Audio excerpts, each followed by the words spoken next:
你是给我看精神病的，你有什么权利让我看别的课？李长宁，你这样是在打搅我工作。你为什么要让我看那样的课？因为我认为你为了赚钱，在对自己身体毫不负责任的情况下捐卵。你肚子上的痕迹是促排针打出来的，而且短期之内不止一次。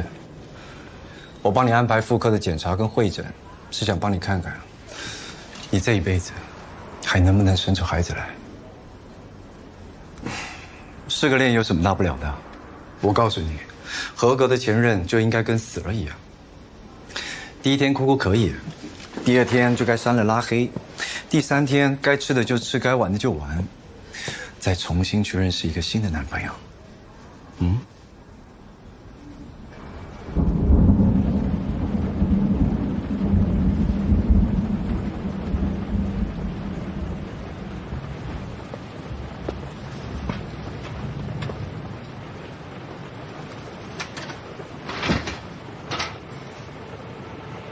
你说让我找个新男朋友，那句话你可以不听，有的时候，其实一个人也挺好的，只要健健康康、快快乐乐。可不是都说一生一世一双人吗？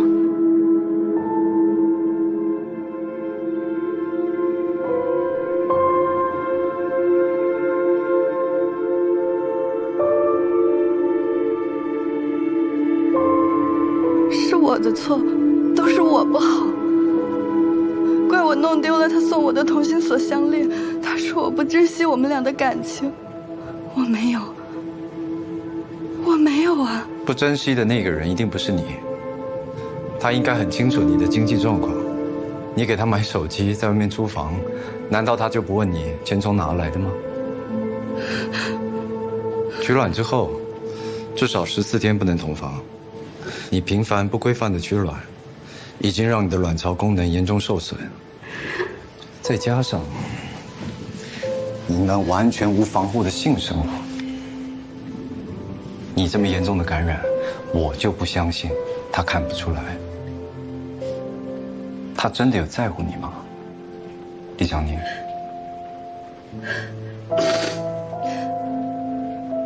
那我以后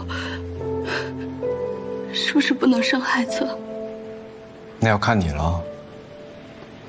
如果你好好的接受医生治疗，不要像以前那样糟蹋自己，我相信你一定还有机会当妈妈。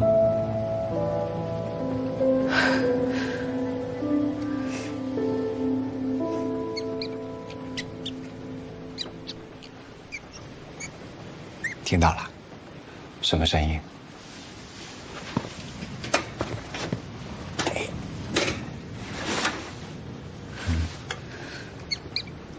她的脚受伤了。对呀，被她男朋友咬的。怎么会这样？还好店员及时发现，不然差点被咬死。仓鼠是一种领地感很强的动物，母亲、子女幼崽，或是交配过后的雌雄双鼠都会打架。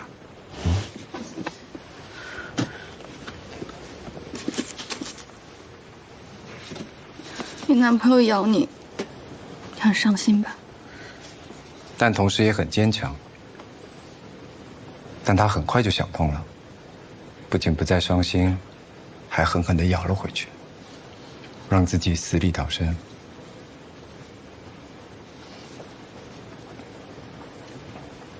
我把它买回来，但我最近忙，还没有时间照顾好它。可不可以麻烦你帮我照顾几天？它的伤养好的时候，你也差不多可以出院了。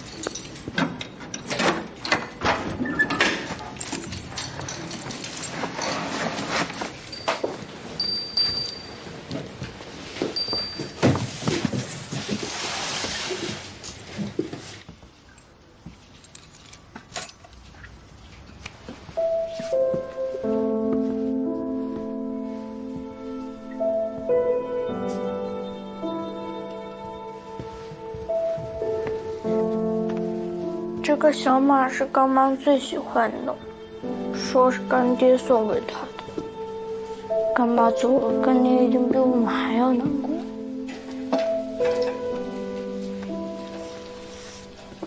那我们就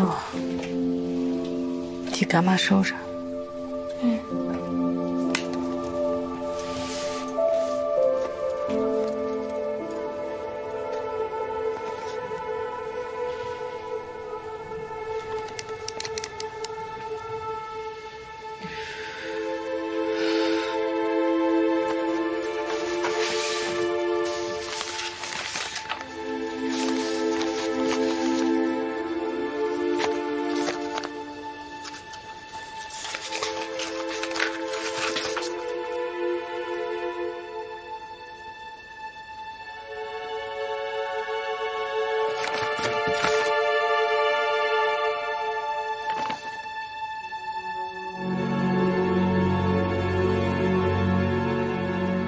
难怪他要挪用客户的钱，这把房子都押上了。30日之内如果不还款，这房子就要收走拍卖了。这房子是雷雷的命啊！他还清贷款那天，还专门请我和小乐去吃了饭。你说他怎么会舍得？他炒币是不是加了杠杆了？因为加了杠杆以后，一旦出现亏损，他就必须交那个保证金，要不然就会强行平仓，血本无归。那什么都可能押上。你说这个贷款公司会不会和雷雷投资亏损那个平台是一伙的？可是他这投资公司你不是查了吗？说挺正规的呀。你再查查这个贷款公司。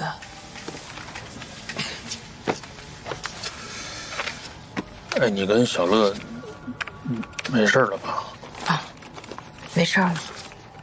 多亏罗医生。罗医生，是什么罗医生？你不认识，是个心理医生。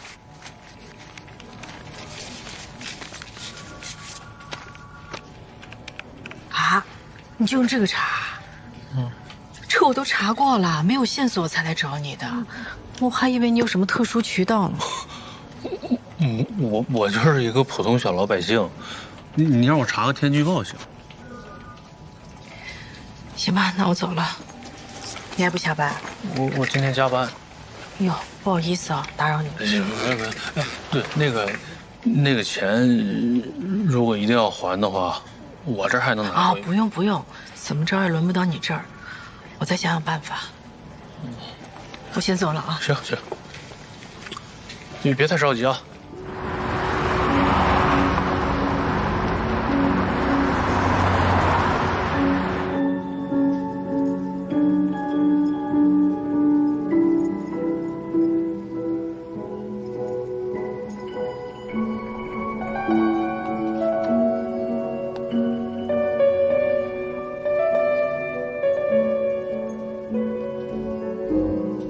我们在简雷雷车后备箱里面发现了满满一箱的奢侈品，粗略估计价值近100万，箱子里只有他一个人的指纹。抱歉，女士，您这些物品我们店不能收。为什么？我们不能确定这些是正品。这些都有发票的。现在奢侈品市场仿冒严重，不少仿品可以做到以假乱真，而且还能提供包括发票、全套包装，甚至信用卡、水单在内的一条龙服务。这几件价值最高的，这几个包，这块钻表、手镯，我们确认都是仿品。仿品？除了在专柜买的可以保真，其他途径比如代购什么的，都可能买到假货。那这个小马呢？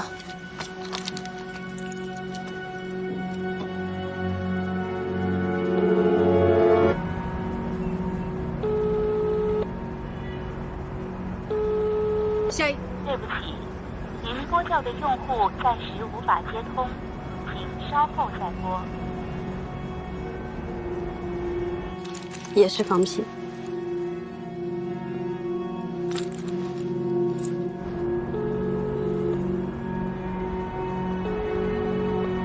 您拨叫的用户暂时无法接通，稍后再拨。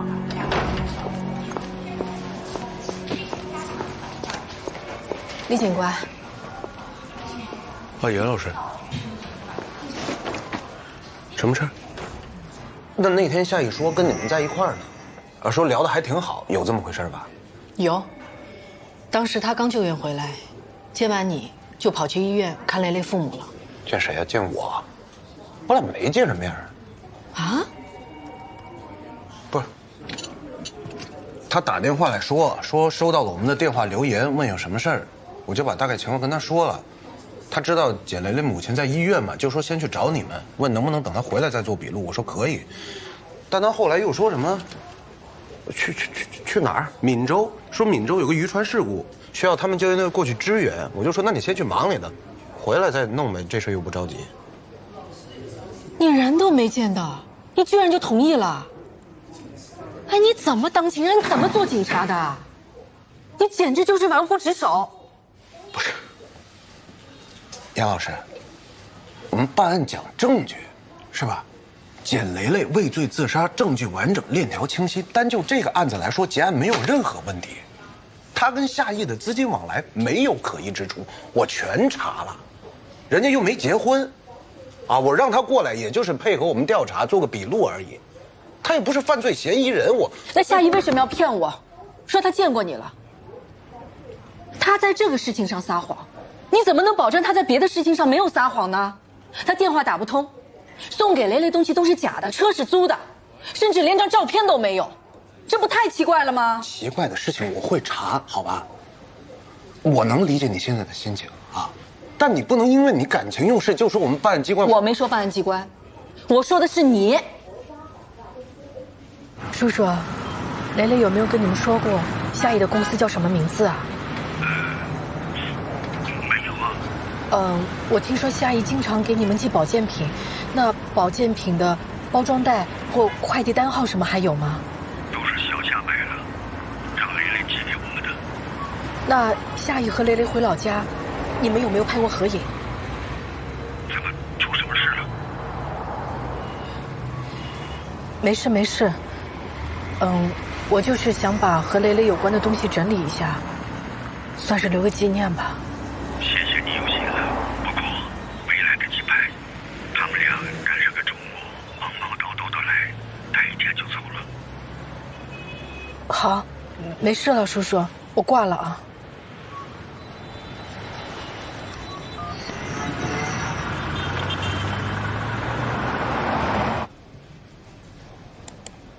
夏意，俩女的，一老头，还有一服刑的没了呀。爸，胡所的演讲稿写完没？快点啊，催了。写着呢，写着呢。小王八蛋，人民警察都敢骗。胡所，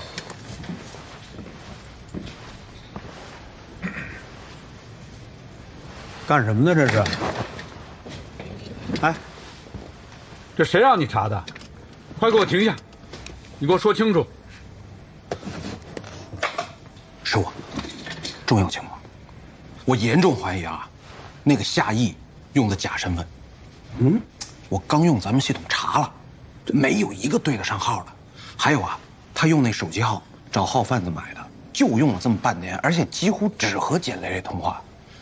他租车用的身份证都不是他自己的，用了店员的。你说他这么处心积虑的隐藏自己的真实信息，咱们是不是应该查他一查，行不行？师傅，行不行？这汽车保我都查了，就没有夏意这个名字关联的公司，失信人员名单上也没有这个名字。我又查了一遍和蕾蕾的聊天记录，她没有给我发过夏意的照片，手机联系不上，一张照片都没有，这不就跟人间蒸发一样吗？是不是我们想多了呀？那如果真有事儿的话，那警察也不是吃干饭的。别跟我提警察，遇到一个胡子都没长齐的小孩，什么都不懂，还跟我打官腔。严家乐，你这都出来5回了，这次你要拿什么呀？你都有女朋友了，干嘛还来找我妈呀？你瞎说什么啊？我跟你爸爸在谈正事儿。什么正事儿？哎，对了，乐乐，以前你跟干妈干爹出去玩，你们都会去玩些什么呀？就看电影、吃饭什么的。除了吃饭、看电影，还会做什么？上次泡温泉，干爹也去了，他游泳可专业了。他这里还有一道好长好长的疤，说是有一次救援时被沉船的锚划的。你给他们拍过照片吗？你又不给我买手机，我拿什么拍啊？这借口找的。还有什么呀？干爹打游戏可专业了，他之前还带我一起上分呢。打游戏？就是这个。呀，你都有这个皮肤了？哎，怎么了？干爹把账号注销了。一般人不玩，顶多就把号放着，没人会把号给注销的。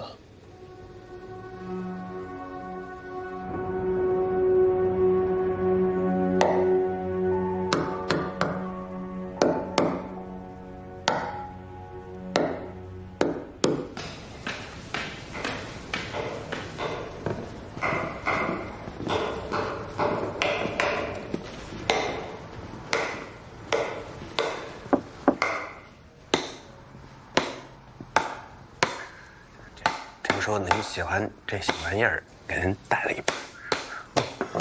我还给您带了些零食，孙姐。就我带这些东西，全都是既好吃它又不长胖的，一吃一个不吱声啊，孙姐。姐什么姐？我都能做你妈了，大没笑。孙姐开玩笑啊，这孙姐多年轻啊！当我妈呢，我叫您姐我都嫌老。那试一试，真挺好吃的，孙姐。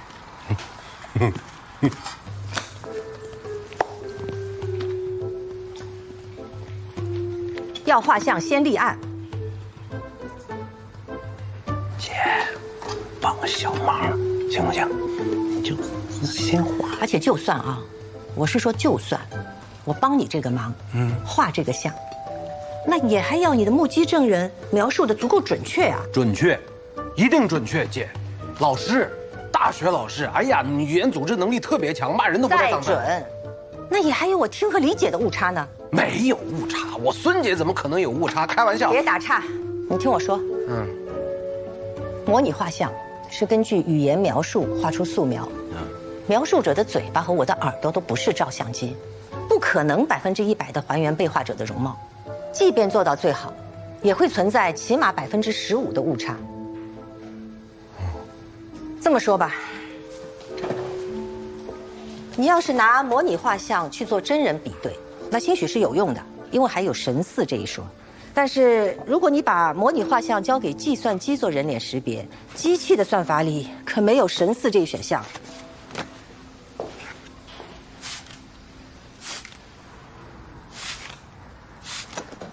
但我就是想知道它到底长什么样。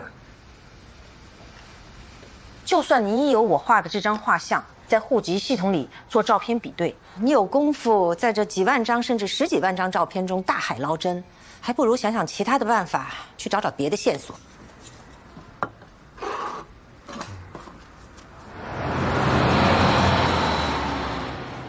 东 A4728K 是一辆路虎，我当时打电话来确认过，他就是在这里租的车。系统已经查过了，真没下意识。大姐，就是你举报的我们吧？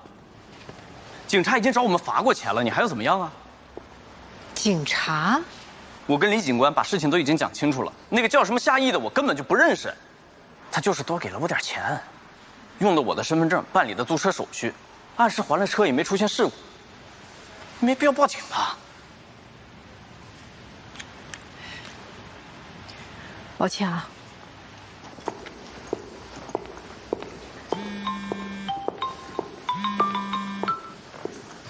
喂。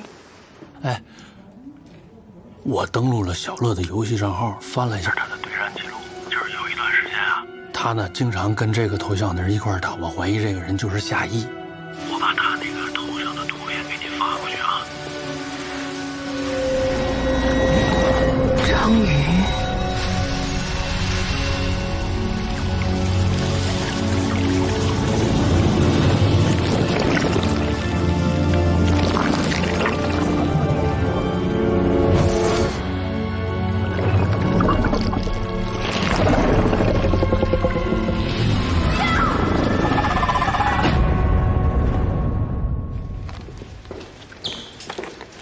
小张，哎，麻烦你帮我跑一下手续。又要去港岛？是啊，他们都是我实习时候认识的老病患，感情特别好，放着不管我不放心，麻烦你。哦，对了，那个李长宁，他这2天的状况也好多了，他妈妈也能跟我们开开玩笑了。是吗？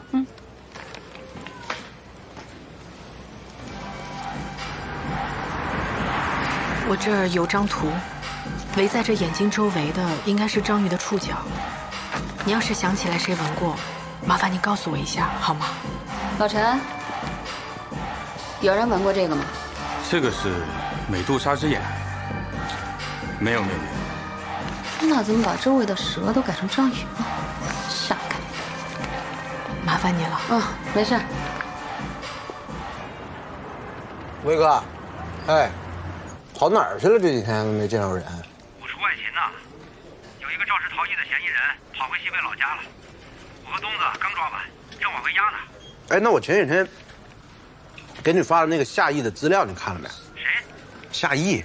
啊，那个好像没有人报案，也没人立案。你想让我查啥？那这么的吧，你要忙的话，要不我跟同事先跑一趟。好，挂了啊。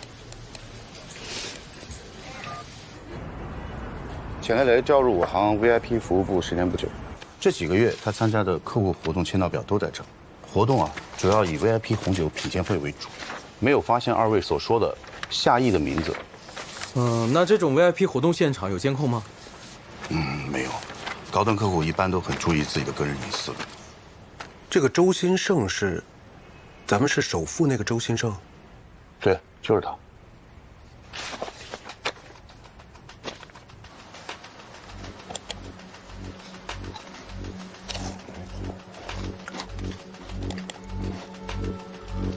里海商业银行红酒拍卖会，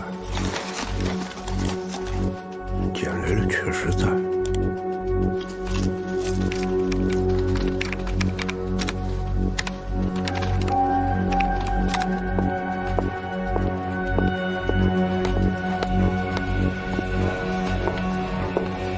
你好，您是这儿老板吗？对。那个，我想问一下，您有没有闻过类似这样的纹身？这外面围着一圈，类似是这样章鱼的触角。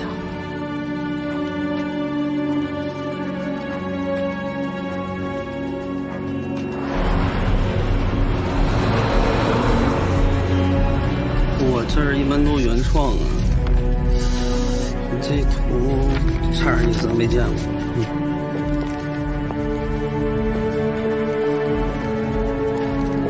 哎，毛人，女胖。这个图要不您留着，万一您想起来，您可以给我打电话，这是我的手机号码。行。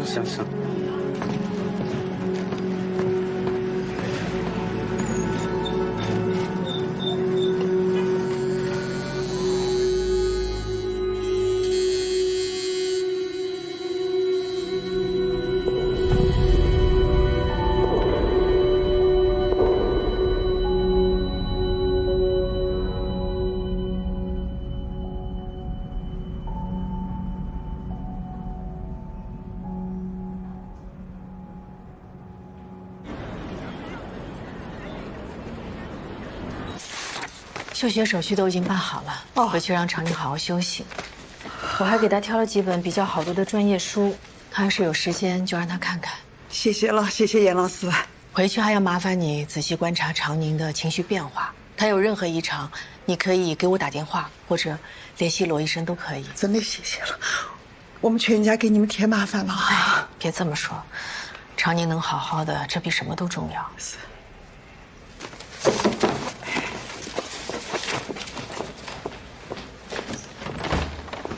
都收拾好了吧？差不多了。这是出院手续。好。罗医生今天没来啊？他今天去港岛出差了，所以昨天就把所有的出院检查都做好了。你是找他还有什么事儿吗？我可以帮你转告。我没事儿，我就是想当面再谢谢他。那你们有事再喊我。好，谢谢啊。谢谢哈。来，在这儿吧。真是谢谢了。哈，都收拾好了啊。差不多了，没有落东西了。杨老师，罗医生说您应该会来，他让我把这个交给您儿子，说拜托帮他照顾2天。哦，好。要注意他的右脚，之前受伤了，罗医生帮他治好了。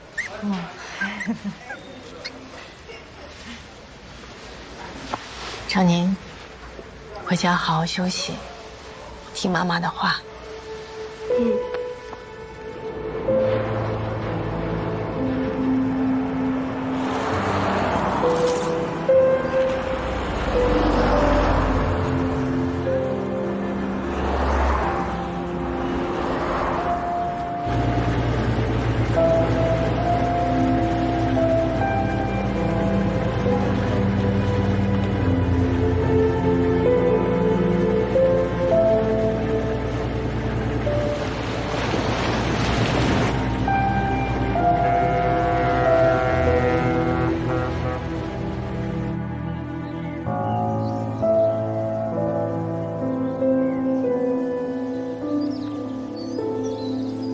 羅醫生，好多謝你啊！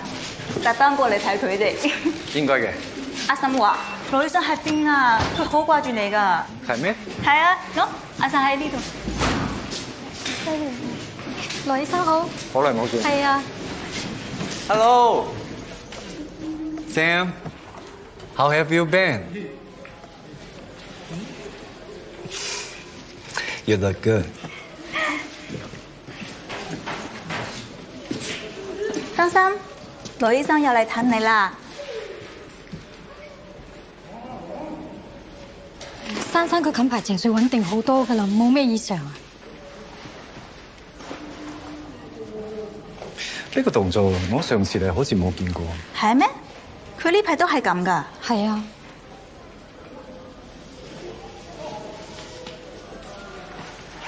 Sam, may I? Thank you.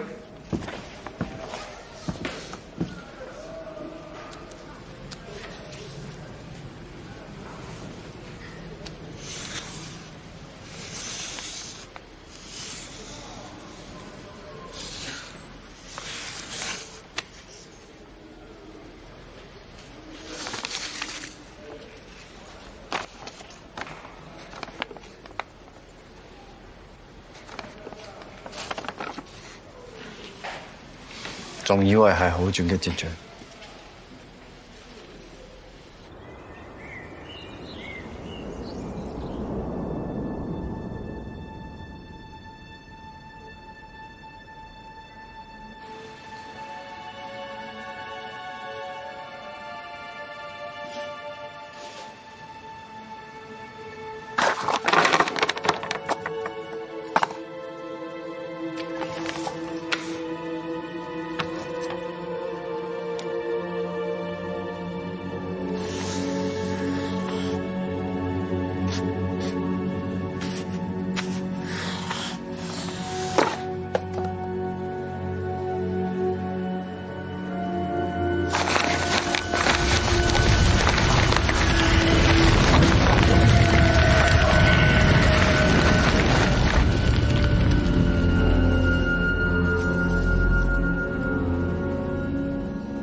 我们圈里这人给客户纹过，发过一个微博，你看一下。梦里人。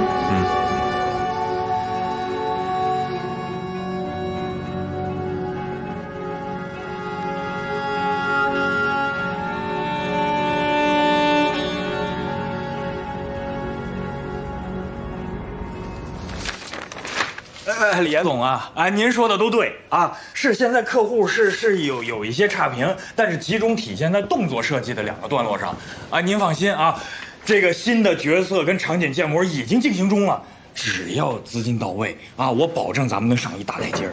刘总，啊，严总啊，您再给我一次机会，喂，哎，小吕，我告诉你，小吕啊，这什么玩意儿？我的钱是用来优化质量的，不是让这帮白眼狼勒索我的。做的什么玩意儿？什么玩意儿？我赶紧去！好，什么玩意儿？你们都。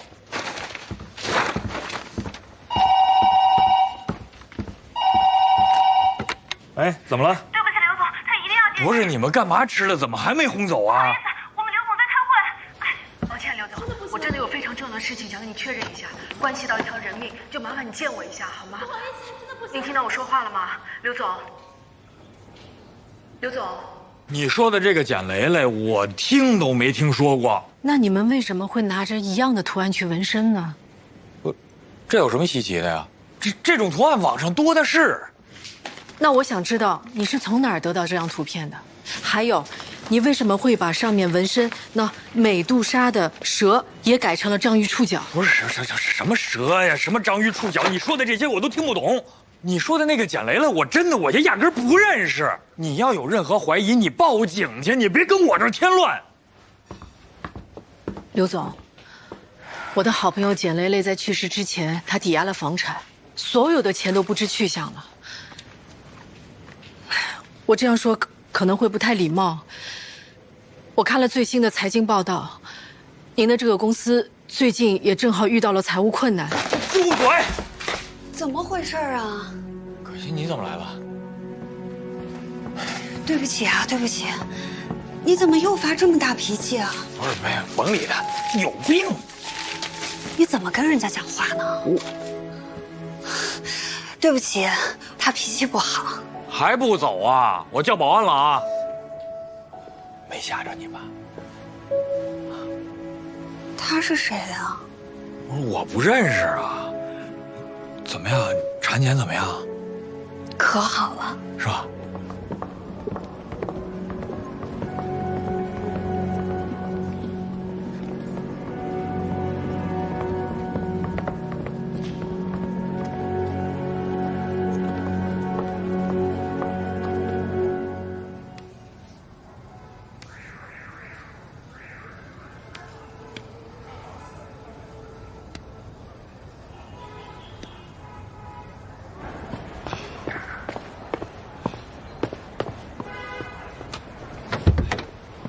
怎么不上去啊？你有女朋友了，我总去你家不合适啊。没事，你要想你，在这说也行。怎么了？我来就是想告诉你，我找到跟雷雷有一样纹身的人了。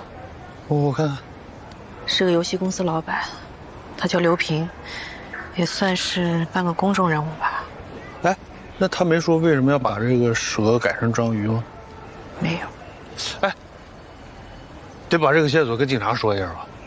我起码得先证明他跟雷雷认识啊，或者是有某种联系。不过他最近确实是挺缺钱的，财务状况很糟糕。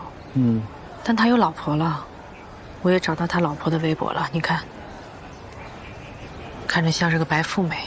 他缺钱，他老婆又这么有钱，那他就是想专门找这种有钱的女人捞钱，是吗？杨老师，你看看，照片里有夏意吗？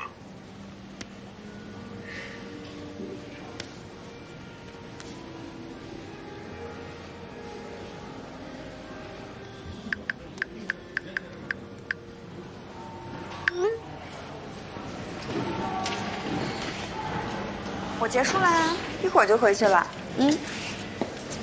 好的。你好，你是刘总太太吧？你是那天在我先生办公室？对，是我。我能跟你说几句话吗？你怎么知道我先生身上有纹身？你跟他什么关系啊？不，你误会了。我是大学老师，我姓严，和你先生有个一样纹身的女孩，那是我的好朋友。她前段时间自杀了，生前欠了很大一笔钱。怎么会自杀呢？这也太可怜了。你知道那个纹身是什么意思吗？那都已经是过去了，我们现在结婚了，所有的一切都已经过去了。我看过你的微博，你的家境好像挺好的。你什么意思啊？刘平找你周转过资金吗？严小姐，你太过分了！我很同情你朋友的遭遇，但是你不能因此就觉得所有人都是坏人吧？我没有什么话要跟你说了，你不要再骚扰我，也不要再骚扰我先生了。不好意思，于小仙，我如果说了任何让你不高兴的话，我道歉。你说的每一句话都让我不高兴，你要是再骚扰我，我就叫人了。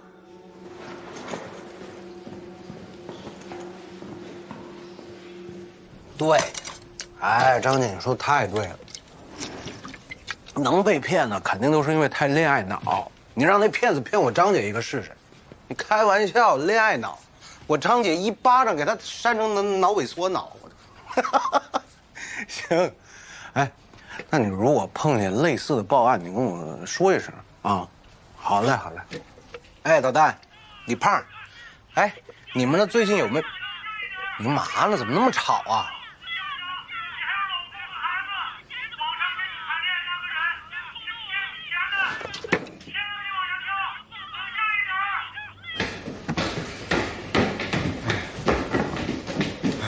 找我什么事儿啊？师傅，师傅，不是，慌什么呀你这是？我最近啊，跟我同学什么的打听，问了好几个，说是一开始谈恋爱，最后骗人钱的案子，我觉得跟简雷的案高度相似。我怀疑这里边有同伙作案，咱们应该立案侦查一下。这不，那个导弹他就不是，王子文警官他就碰见一个哪片区的？报告护所，我是小李大学同学，在上官派出所担任社区民警。小李跟我说了以后呢，我就报告了所长。他同意我来跟您汇报相关情况。怎么不穿警服啊？今天我休息，李胖非让过来跟您汇报。说事，就是前天夜里我们出警，有个女的要跳楼，然后救下来以后，她说她在网上认识一个男的，然后谈了一阵恋爱以后呢，那个男的非要拉她一起来投资。然后她的钱就被骗走了，然后那个钱呢，是她和她老公一起存着买房子的钱，然后她就被她老公打了，然后呢，她就心情不好。然后，第一，这作案手段不一样，一个是网上，一个是真人，再一个，作案结果不一样，一个是骗着钱了，一个是没看出骗钱。那我问你，怎么证明他俩是同伙？拿谁立案？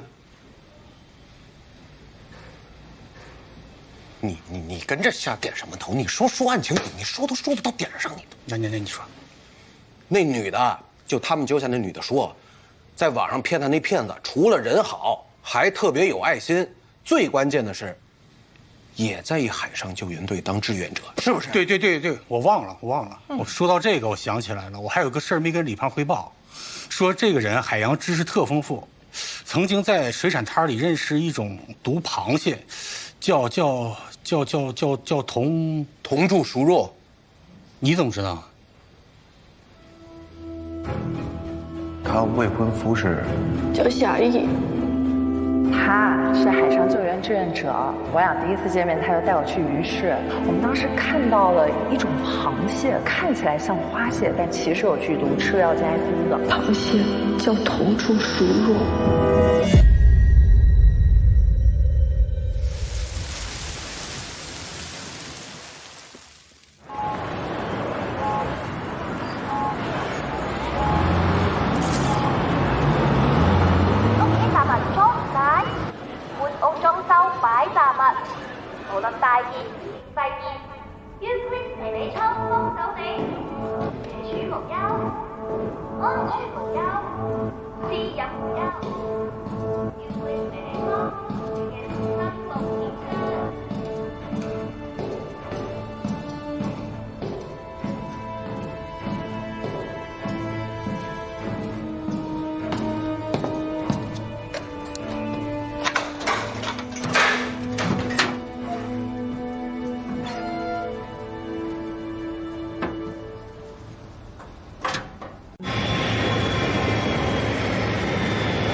这仓鼠会不会晕车呀？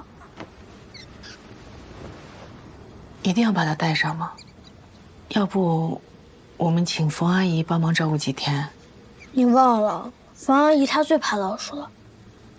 我会跟外婆好好说，她很干净，一点也不脏的。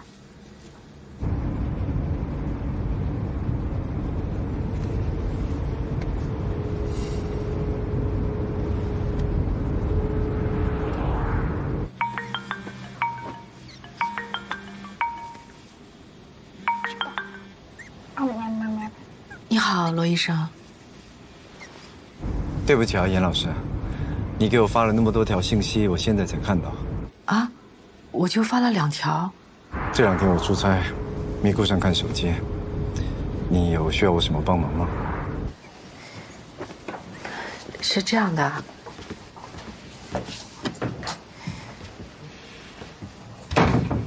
我想带小乐回几天老家。我听了您的建议，想让他和干妈好好做个告别。然后这只仓鼠……哦，不方便带是吗？哇，真不好意思啊！我本来是想帮小乐疏解心情的，想不到现在反而成为你们的麻烦。不然这样吧，你多放一点食物给他，2、3天没有问题的。主要是因为我在港岛工作还没完，我今天赶不回去。哦，那算了吧。那我们还是带着吧，把仓鼠自己放在家里，万一没吃的喝的，我们也不放心。真是为难你了。等你回来，你一定要给我个机会，让我好好请你吃顿饭。啊，不用不用。有，答应我。我也想当面谢谢小乐。好。太好了，一言为定。你开车小心一点。回来第一时间给我打电话，说好了。就先不聊了，我还有病人。回来见。啊，好，再见。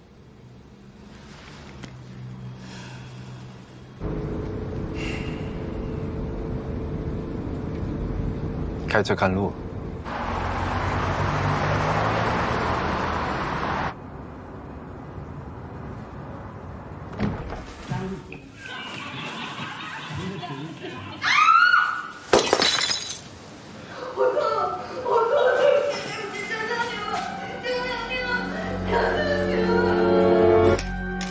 头抬一点点。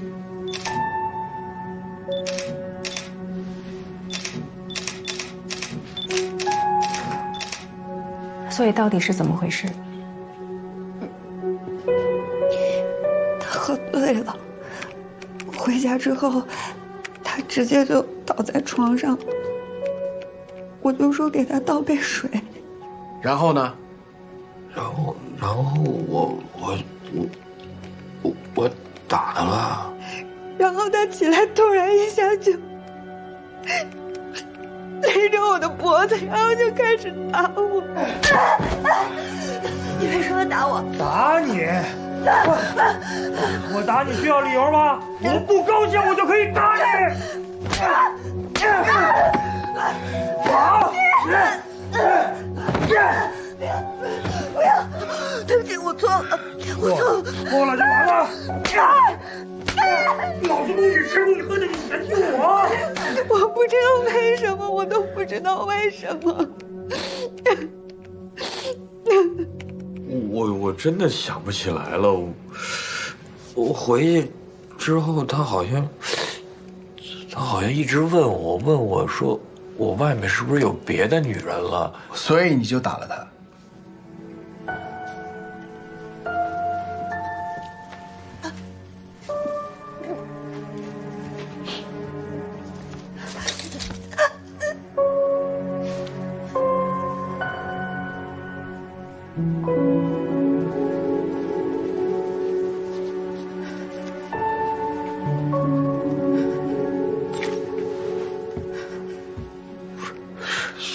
所以我他妈王八蛋吧，我王八蛋，我对不起他。多好一媳妇儿对不起他，被你打成这样，听说要拘留，还替你求情。他真要和解？都这样了，你确定还是要跟他和解吗？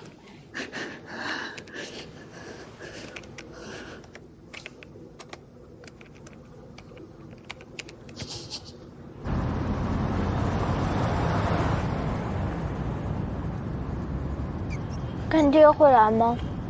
应该不会吧？他好像挺忙的。干爹是不是太难过了？干妈走之后，他连游戏都不玩了。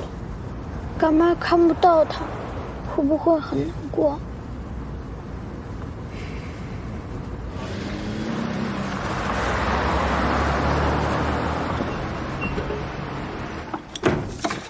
走吧。李外婆，你们怎么搬到这里来了？这儿也太破。乐乐，不可以乱说话啊！原来的房子卖了，现在只剩下我跟你蒋外婆2个人，这一间也就够住了。叔叔，我想跟你说一下蕾蕾的房子。蕾蕾之前，她把房子给抵押了，现在对方要来收走房子。我应该想得到，这孩子我是太了解了。要不是走投无路，一点办法都没有，是不会动别人钱的。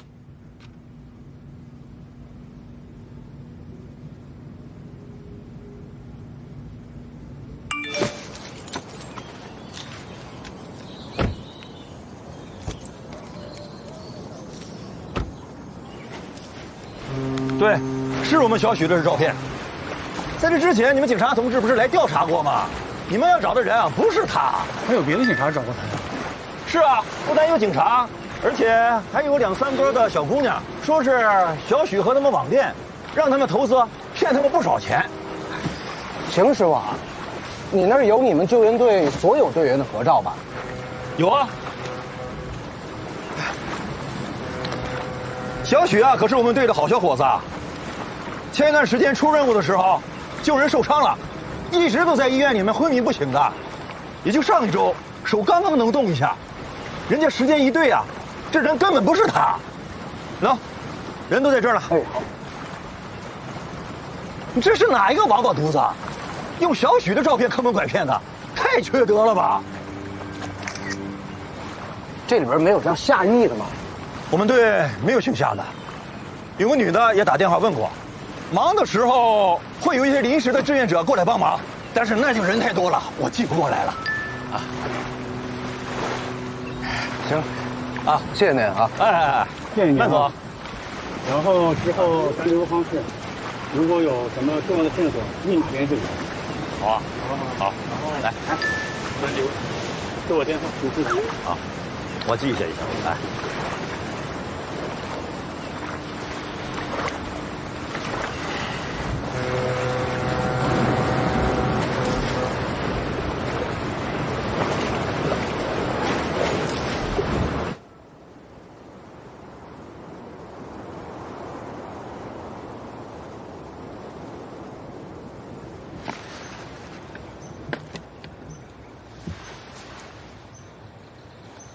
妈，我好想你。你想到以后再也见不到你了，我就很害怕。我好想见见你，可是我怎么都梦不到你。我梦到他了。哎，小夏，你来了。小夏来了。阿姨，干爹， 57了，我相信蕾蕾会回来看我们的。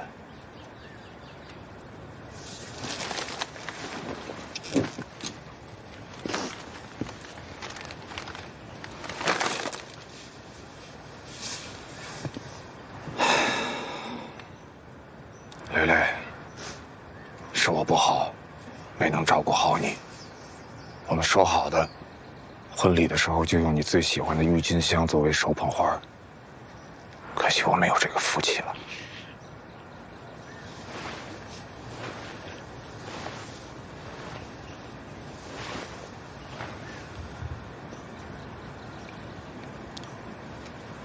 小乐，又长高了。一会儿我要去交墓地管理费，你跟我一起去吧。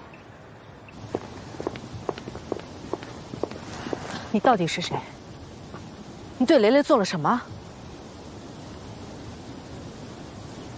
这个事儿，我之前就跟蕾蕾说过。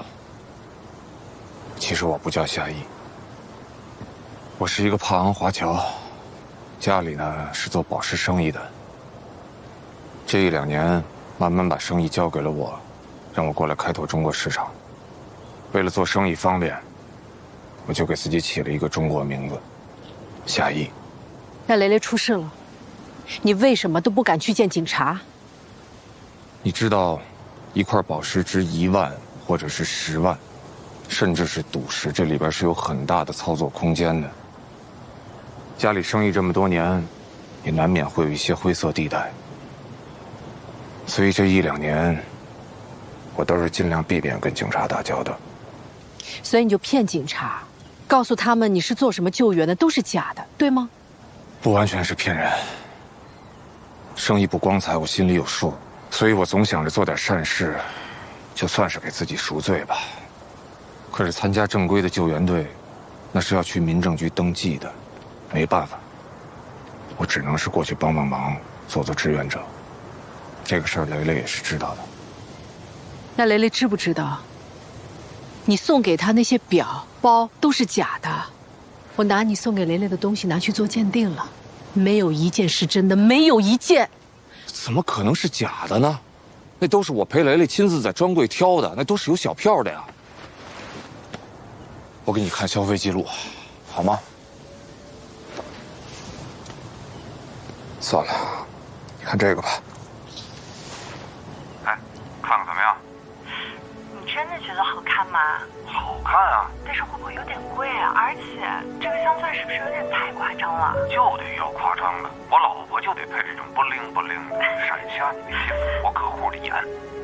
讨厌，买单了。蕾蕾啊，一定是缺钱了，所以把那些真的卖了，又不能让我知道，还得给换成假的。蕾蕾为什么要这么做啊？有件事儿，我跟谁都没说过。我曾经无意间在蕾蕾的手机里发现过那种照片。哪种照片？就是拿着身份证拍的裸照。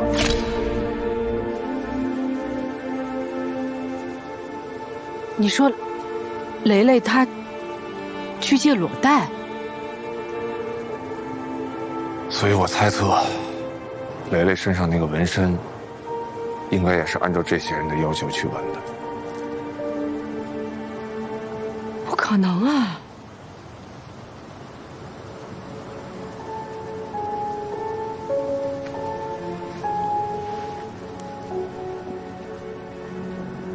这个是你在游戏里用过的头像，蕾蕾的纹身有章鱼。如果她的纹身跟你没有任何关系，那你为什么也要用章鱼图案来做头像？为什么？因为我爱蕾蕾。我既然爱她，我就要爱她的全部，包括她那些不美好的地方。我之所以主动换成这个头像，就是为了让蕾蕾知道，我并不介意她的过去。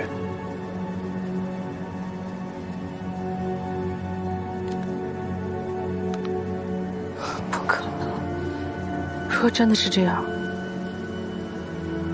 我怎么会一点感觉都没有？我怎么会什么都不知道呢？那是因为他不想让你们知道，在蕾蕾心里，你和小乐比我重要的多。他那封遗书里一个字儿都没有提到我，提到的全是你们，不是吗？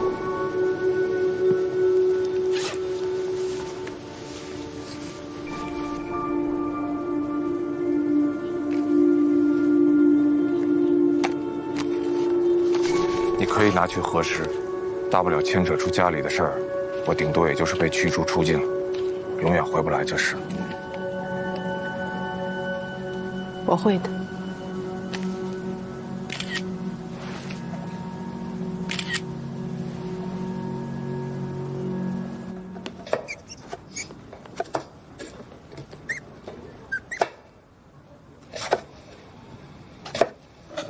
当妈每次给我削苹果的时候，也会笑成这样小兔子的形状。那你就多吃点儿。嗯。来了。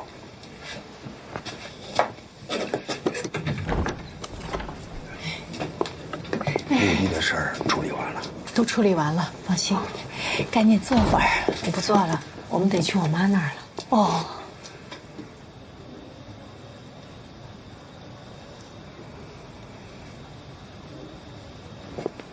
乐乐，走吧。嗯。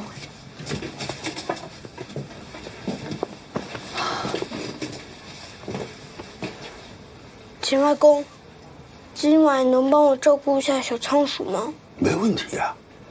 明天我就拿走。不要麻烦见外公了。哎呀，瞧你说的，就放这儿吧。你妈妈她那么爱干净。蕾蕾小的时候养了只小猫，下了崽送给你，你都没敢要。啊，我的意思是，你们明天来接小仓鼠的时候，我就又能见到小乐了，对吧？真乖，真乖。哎呀，问你妈妈好啊。我们先走了。哎，赶紧去吧。拜拜，见外公，见外婆。慢点哈。哎。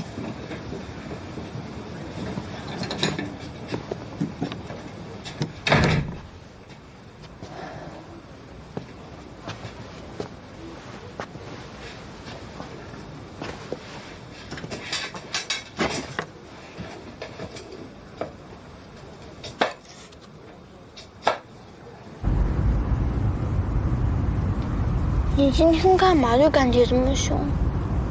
干妈走了，他已经够可怜了。你很喜欢干爹啊？当然了，他不仅对我好，对干妈更好。每次干妈跟他在一起的时候，都笑得好开心。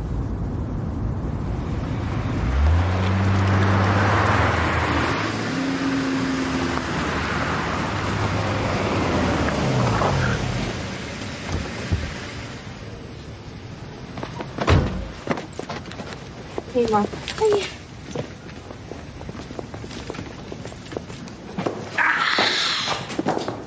在老婆家不可以调皮，知道吧？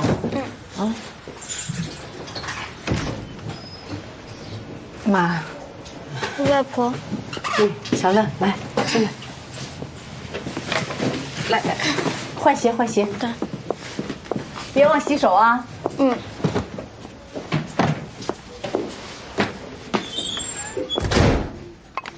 你先进去。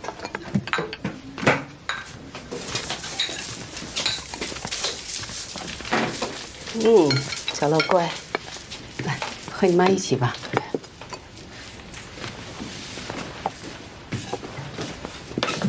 爸，我们回来看妈了，小乐也回来了。外公，妈妈跟我说，她一直很想你。她还好意思说？回来也不先看自己的亲人，倒跑到别人家里去尽孝。可是今天是我干妈的忌日，可什么可是？沙文香在吃饭。哦。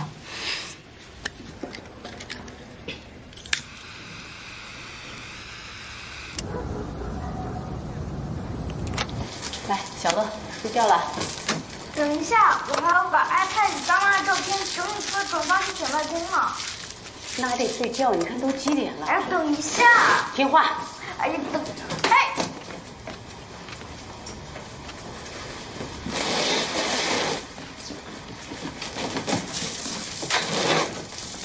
你呀，也别太惯着小乐了。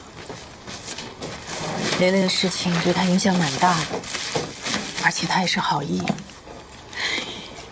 我是不该说死人的坏话，可是你们这些年轻人啊，就是太自私了，让一个白发人送黑发人。说这蕾蕾她真也做得出来啊？什么事儿值当自杀去啊？太脆弱了。妈，我给你买了个洗脚盆，没事你泡泡脚，对身体好。哎呀，我不要，你又乱花钱。别动，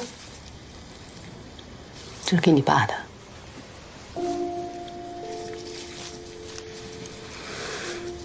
你回离海以后啊，去看看你丁叔叔，他现在身体不太好。他怎么回来了？哎，说是癌症，国外也看不好，还是想回来落叶归根。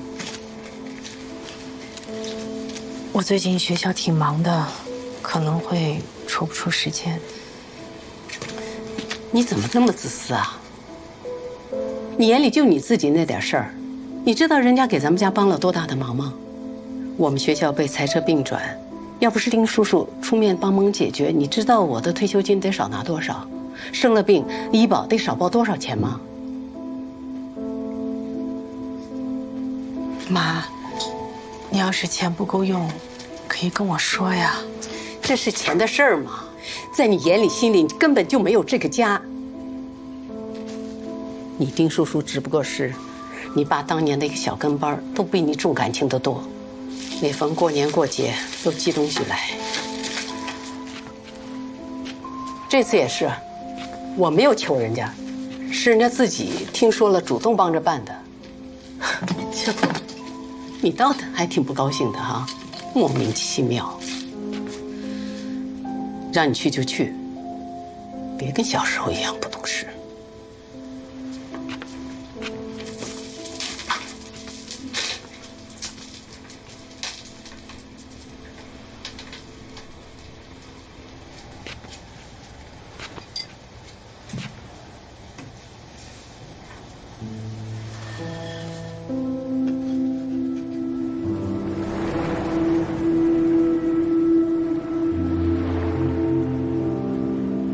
好听吗？好听，谢谢爸爸。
师傅，你也听见了，又是毒螃蟹，又是救援队的人，天底下哪有这么巧的事儿？您让我再查一查，开封介绍信让我去出入境管理局核实一下，求您了。电信诈骗这个情况，我已经和刑侦的同事联系了。不一样，他们那人没露过脸，他随便在网上找一张照片就当头像啊。这个夏邑他是活生生的人呐，这多好一突破口啊，是不是？你自己分内的事干完了吗？干完了，报表，还有月度总结，还有您要的那个5000字工作汇报，我全写完了，一个标点符号没少您的。那《里海日报》的通讯员稿件呢？《里海日报》的通讯员稿件。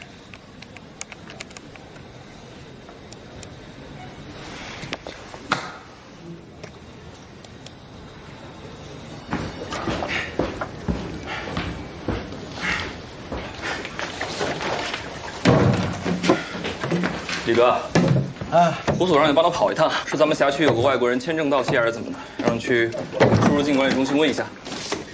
哎，你这种事儿打个电话问，打个电话就。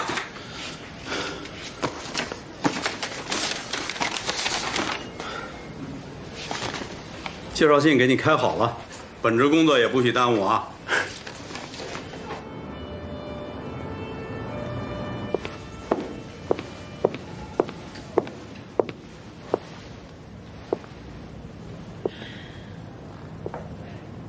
是燕玲吧？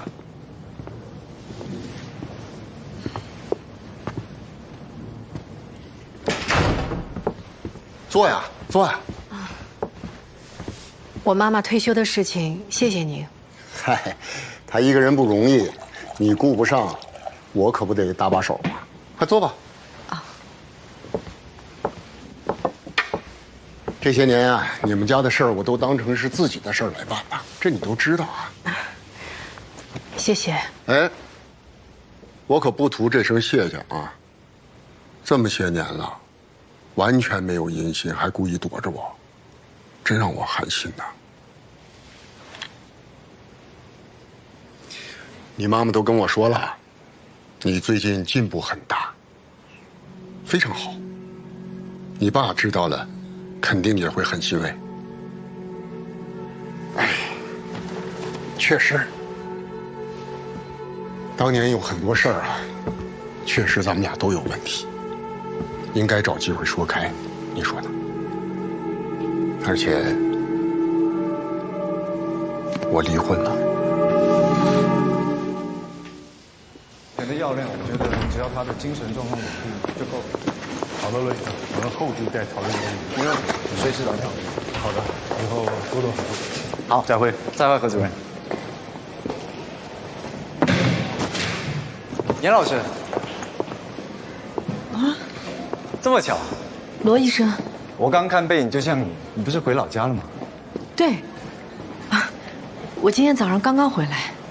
哦，我就说嘛，你既然回来了，不会故意不通知我。哦。衣服怎么了？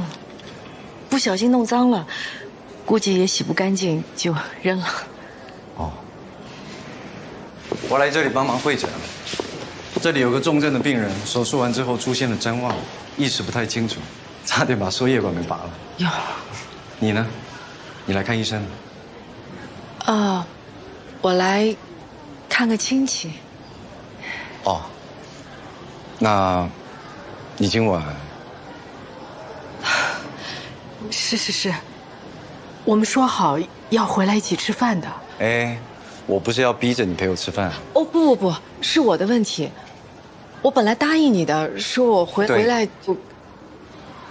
你答应我，一回来就要给我打电话的。但其实今晚我没空，下次吧。哦，你先走，我在这还有点事。好。等下次我俩有时间的时候，我约你。好，那我先走了。拜拜。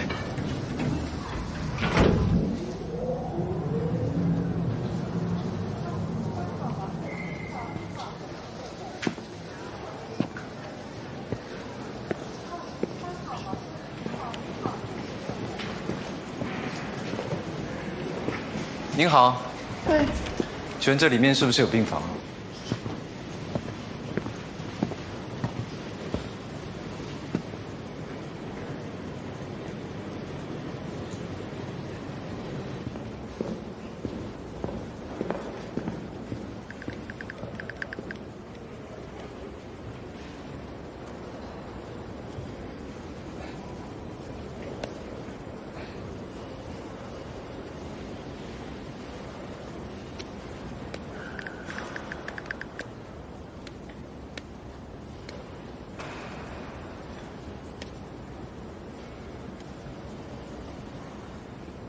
在里海大学读研，说是多读了1年。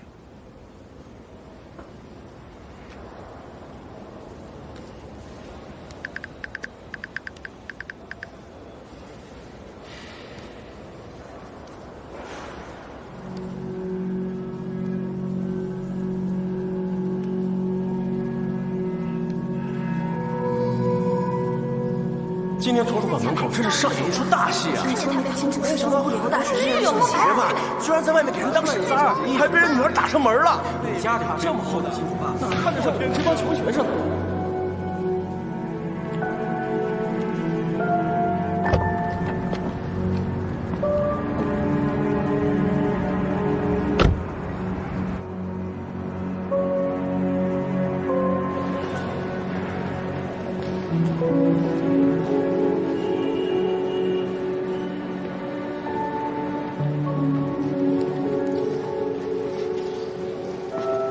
智海通远集团创始人，曾在远洋船舶上服务多年，从实习生开始做起，3副、2副、大副，直到成为船长。回顾这段经历，丁志波总是骄傲不已。这段经历让我具备了大海一样的胸怀、钢铁般的意志和一往无前的勇气，可以让我在今后的商海搏击中始终乘风破浪，奋勇前进。企业的命运啊，就像一艘船，行驶在一望无际的大海上，看似风平浪静，实则激流暗涌。人的一生也是这样。丁志波刚上大学的独生子，在国外遭遇车祸去世，噩耗袭来，丁志波夫妇悲痛欲绝，但他告诉妻子：“我们。”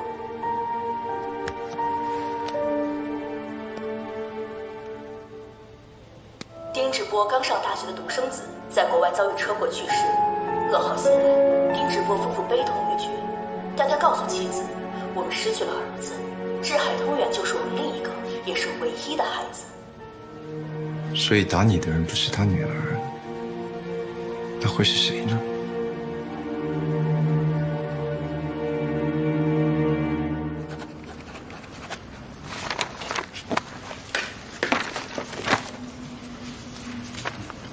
这明明不是可以写得很好吗？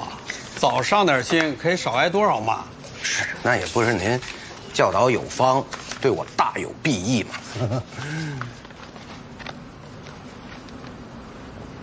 申请协查，你这是干什么？师傅啊，虽然这个出入境管理局帮我们核实了夏邑的这个彭熙立派的护照真实性啊，但是我打电话问了他入境时候填的那个联系人号码，是一旅行社导游，对他根本就没印象，而且从他入境之后，没有在任何的派出所留过登记记录，没住过酒店，没坐过飞机，没坐过高铁，没坐过火车，这有点太奇怪了吧？所以我想来想去啊，只有一种可能性，他还有一个中国身份。所以你想在国内的户籍资料里找到这个人？啊，这不但我得批，还得一直上报到市局。我知道，但是咱们都查到，为什么呀？啊，完全可以把这个线索同步给刑侦的同志，让他们继续跟进。你就是揪着不放，你是觉得你被他骗了、耍了，没面子是不是？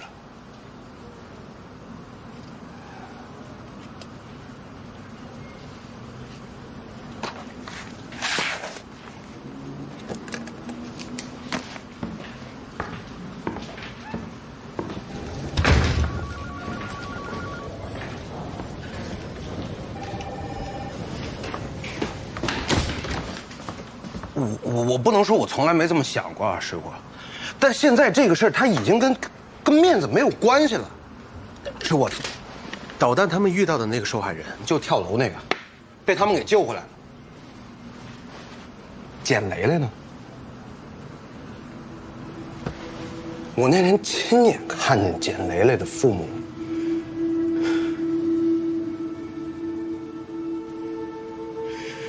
在我面前哭得多伤心，多绝望。我就想，我是不是应该再努力一点？我再坚持一下，我有没有可能把他们全救回来呢？我明明接触过这个彭熙立派啊，我都离他这么近了，我感觉我马上就能够着他了。我现在如果就这么放弃了，万一刑侦那边的同事一个没留神，没注意到他呢，这孙子不就跑了吗？哎呀，我不知道咋说，我得对得起我身上这身衣服呀，师傅。要不我晚上我睡不着觉，真的师傅。我这几天我晚上我一闭眼，我全是毒螃蟹，全是救援队，全是彭熙立派，又是什么夏邑的，我都快逼疯了，我已经快被他。别给我丢脸！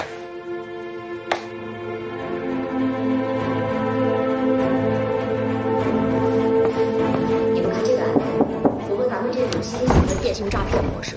我觉得可以并案处理了。人到了。好，交给你了，你们继续。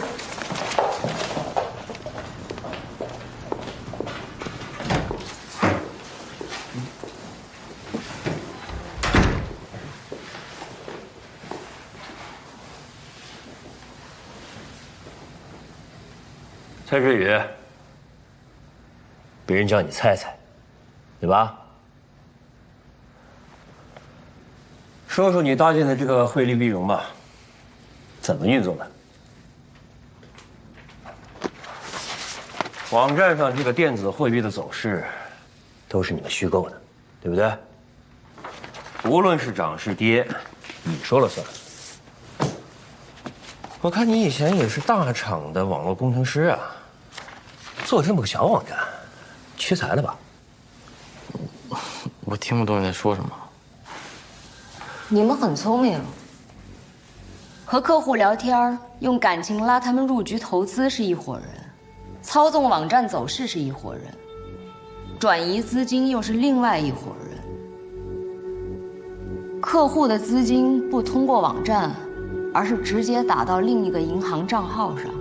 你作为这个中间的环节，既不接触资金，也不接触客户，看似是最安全。但你有没有想过，我们为什么最先抓到的是你？你以为用多层代理、隐藏了 IP 地址，甚至跳板到国外服务器，让我们找不到节点日志，你就安全了？汇利币融的网络域名是从哪儿来的？我要是你呀，肯定不会傻到用自己的邮箱注册域名。我没有，我不是用自己的邮箱去。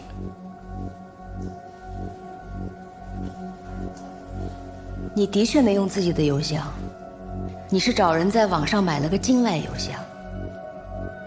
但是雁过留痕，我们通过域名找到了买家，就自然找到了你。你真是太不小心了，一心只想着同伙的安全，却没有人顾着你的安全。认识吗？不认识。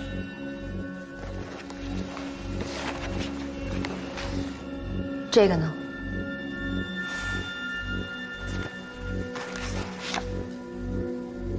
这个你总认识吧？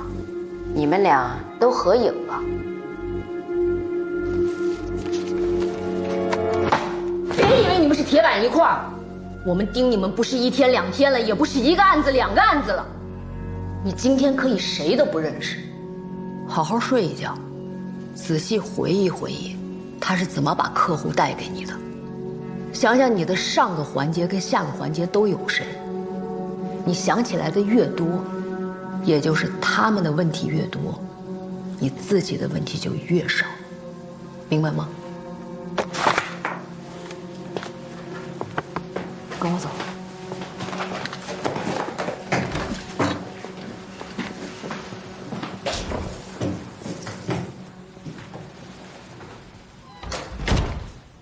彭鑫入境以后去哪儿？找到了吗？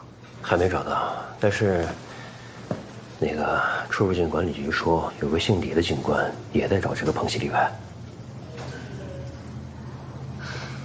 你把李警官的资料找给我。好，我现在就去。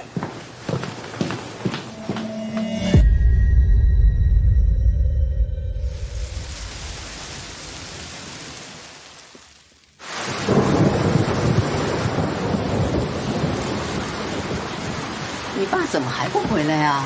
你看我这菜都凉了。那我给他打个传呼。他骑车怎么看呀？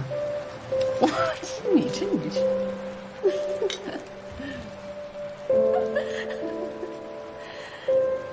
几位啊？那个小馋猫你。我爸来了。肯定是你爸呀。喂，到哪儿了？我是，您哪位啊？